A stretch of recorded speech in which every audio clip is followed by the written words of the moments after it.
ভয়ঙ্কর চাঞ্চল্য মুর্শিদাবাদ।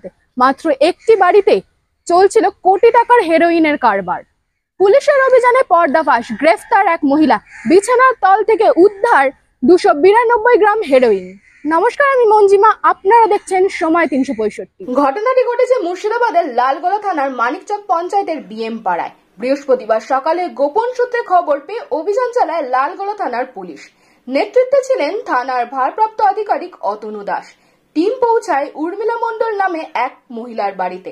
ঘরে তল্লাশি চালিয়ে বিছানার নিচ থেকে উদ্ধার হয় চমকে দেওয়ার মতো পরিমাণ 292 গ্রাম হেরোইন। ধৃত উর্মিলা মণ্ডলের বাড়ির ভেতরেই চলছিল হেরোইনের এই রমরমা ব্যবসা। আনুমানিক বাজার মূল্য প্রায় 30 লক্ষ টাকা। লালগোলা থানার পুলিশ জানিয়েছে, উর্মিলার বিরুদ্ধে এনডিপিসি অ্যাক্ট মামলা রুজু হয়েছে। আজই তাকে বহরমপুর এনডিপিসি আদালতে তোলা হবে। পুলিশ হেফাজতের আবেদন জানানো হবে 7 দিনের। এই চক্রে আর কারা জড়িত? এই নিরীহ পাড়ার অন্দরে কিভাবে চালানো হচ্ছিল এত বড় মাদক কারবার? তদন্তে নামছে লালগোলা থানার বিশেষ দল। এটা শুধুই শুরু। নেশার রমরমা কারবারিদের বিরুদ্ধে চলবে পুলিশের অভিযান, প্রতিশ্রুতি তদন্তকারী আধিকারিকদের। আপনার চারপাশে কোনো সন্দেহজনক কিছু থাকলে জানান পুলিশকে।